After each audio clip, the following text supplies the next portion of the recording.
भरत जब नाना के यहाँ से बुलवाए गए तो सीधे कैकेयी के पास पहुँचे। नगर और राजमहल के शोक मिश्रित सन्नाटे को देखकर वह कुछ खटक तो गए ही थे।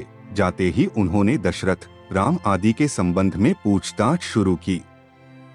हाथ में तो यह सोचकर चला था कि या तो राजा दशरथ श्री राम का अभिषेक करेंगे या कोई यज्ञ करेंगे, परंतु यहाँ तो मैंने कुछ और ही देखा, जिससे मेरा हृदय विदीर्ण हो गया। आज मैं अपने प्रिय और हितचिंतक पिताजी को नहीं देख रहा हूँ, जो मेरे भाई, पिता, बंधु आदि सब कुछ हैं, जिनका मैं दास हूँ। उन श्री राम का पता मुझे शीघ्र बताओ। बड़ा भाई पिता के सदृश होता है, मैं राम के पैरों पड़ूंगा, आज वही मेरे लिए सब कुछ हैं। जब कैकेयी ने कहा कि राम को वनवास दे दिया गया तो भरत डर गए। उन्हें संदेह हुआ कि राम से कोई अनुचित कार्य तो नहीं हो गया जिसका यह दंड मिला। लेकिन कैकेयी ने बताया कि यह सब कुछ मैंने तुम्हारे लिए किया है, तुम अब राजगद्दी पर बैठो इत्यादि। इसके उत्तर में भरत ने जो कुछ कहा है उसमें आप भरत के हृदय का सच्चा चिन्ह देख सकेंगे और भरत के पवित्र चरित्र का अविकल रूप पा सकेंगे। सुनिए। दुखी होकर भरत बोले कि शोक संतप्त मेरे जैसा अभागा राज्य लेकर क्या करेगा, जो आज पिता से भी हीन है और पितृतुल्य बड़े भाई से भी हीन है। कैकेयी, तूने मुझे दुहक पर दुहक दिया, तूने मेरे कटे पर नमक छिड़का, राजा को मारा और राम को वनवास दिया। मैं समझता हूँ कि तुझे यह मालूम नहीं है कि मेरा राम के प्रति कैसा भाव है, इसी कारण तूने राज्य के लोभ से यह अनर्थ किया। मैं राम और लक्ष्मण के बिना किसके बल पर राज्य करूंगा? अच्छा, यदि बुद्धि और नीति के बल पर मैं राजकाज चला सकता हूँ तो भी मैं तेरा मनोरथ पूरा न होने दूंगा। तू अपने पुत्र को राजा देखना चाहती है, लेकिन मैं तुझे यह न देखने दूंगा। यदि राम तुझे सदा माता के तुल्य न समझते होते तो आज तुझ जैसी पापिनी का त्याग करने में भी मुझे कोई संकोच न होता। कैकेयी, तू राज्य से भ्रष्ट हो, परी दुष्टा, क्रूरे। तू धर्म से पतित है, ईश्वर करे मैं मर जाऊं और तू मेरे लिए रोया करे।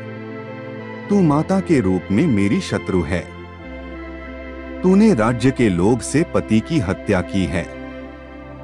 तू मुझसे बात न कर। तू याद रख, पिता और भाई के प्रति जो तूने पाप किया है, मैं उसका पूरा प्रायश्चित करूंगा और अपना यश भी बढ़ाऊंगा। राम को राज्य देकर मैं अपना पाप धोऊंगा और तब अपने को कृतकृत्य समझूंगा। इस वर्णन में आप देखेंगे कि कैकेयी के कृत्य से भरत को मर्मांतक वेदना हो रही है। वह अपने राजनीतिक हितैषी को सीधे शत्रु कहकर पुकार रहे हैं। उनका हृदय धार्मिक भावना से परिपूर्ण है। उनको राज्य दिलाने के लिए उनकी माता ने जो कार्य किया है उसे वह घोर पाप समझ रहे हैं एवं इसके प्रायश्चित के लिए अपनी मृत्यु मांग रहे हैं। भरत ने इस अवसर पर सबका सब दोष माता के ऊपर ही रखा है। पिता दशरथ के विरुद्ध उन्होंने एक शब्द भी नहीं कहा। यह भी भरत के चरित्र की एक विशेषता है। लक्ष्मण और शत्रुघ्न ने तो बड़े स्पष्ट शब्दों में चाहे परोक्ष में ही सही दशरथ को खरी खोटी सुनाई है, परंतु भरत के मुंह से उनके लिए एक भी कटु शब्द नहीं निकला। यूं तो राम की भी पितृभक्ति आदर्श है। उचित अनुचित का विचार छोड़कर पिता की आज्ञा का पालन जैसा राम ने किया वैसा कोई क्या करेगा। परंतु राम के पीछे दशरथ ने भी तो अपने प्राण तक गवा दिए थे। अपनी प्राणाधिक प्रियतमा कैकेयी को भी उन्होंने राम के पीछे ही तिलांजलि दी थी। यह बात कही जा सकती है कि दशरथ राम को प्राणों से भी अधिक प्यार करते थे, परंतु भरत के संबंध में यही बात नहीं कही जा सकती। भरत राम के प्रेम में सराबोर थे। उनके सर्वस्व राम थे।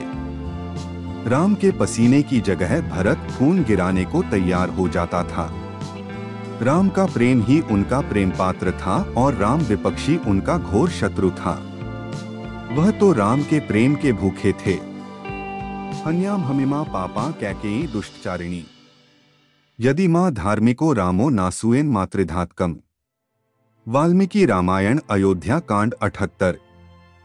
22 अर्थ मैं इस पापी और दुष्ट कैकेयी को मार डालूंगा। यदि धर्मात्मा राम मुझसे ईर्ष्या न करते तो मैं अपनी माता का विनाशक बन जाता। इन बातों से स्पष्ट है कि भरत का पवित्र हृदय राम की भक्ति में तल्लीन और राम के प्रेम में न था।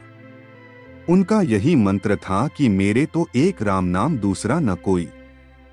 कैकेयी से मिलने पर जब भरत को सब बातें मालूम हुई और भरत के आने की खबर कौसल्या के कान तक पहुंची तो वह भी सुमित्रा के साथ रोती कल्पती और कांपती हुई वहीं पहुंची। अब वहीं से भरत की कठोर परीक्षाएं आरंभ होती हैं।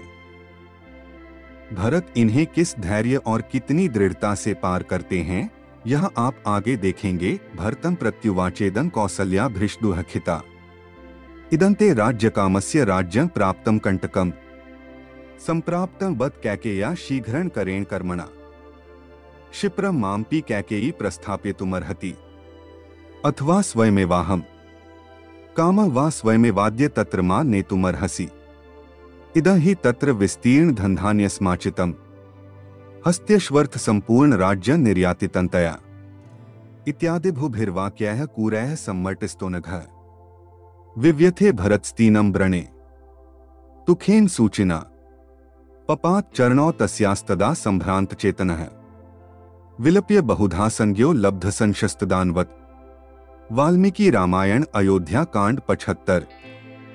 10-13 अर्थ आर्या मनस्विनी कौसल्या भी दुहक से रो पड़ी और उन्हें छाती से लगाकर अत्यंत दुखित हो भरत से इस प्रकार बोली, बेटा तुम राज्य चाहते थे न, सो यह निष्कंटक राज्य तुम्हें प्राप्त हो गया। किंतु खेद यही है कि कैकेयी ने जल्दी के कारण बड़े क्रूर कर्म के द्वारा इसे पाया है। क्रूरतापूर्ण दृष्टि रखने वाली कैकेयी न जाने इसमें कौन सा लाभ देखती थी कि उसने मेरे बेटे को चीर वस्त्र पहनाकर वन में भेज दिया और उसे वनवासी बना दिया। अब कैकेयी को चाहिए कि मुझे भी शीघ्र ही उसी स्थान पर भेज दे जहां इस समय सुवर्ण में नाभि से सुशोभित मेरे महायशस्वी पुत्र श्री राम हैं। अथवा सुमित्रा को साथ लेकर और अग्निहोत्र को आगे करके मैं स्वयं ही सुखपूर्वक उस स्थान को प्रस्थान करूंगी जहां श्री राम निवास करते हैं।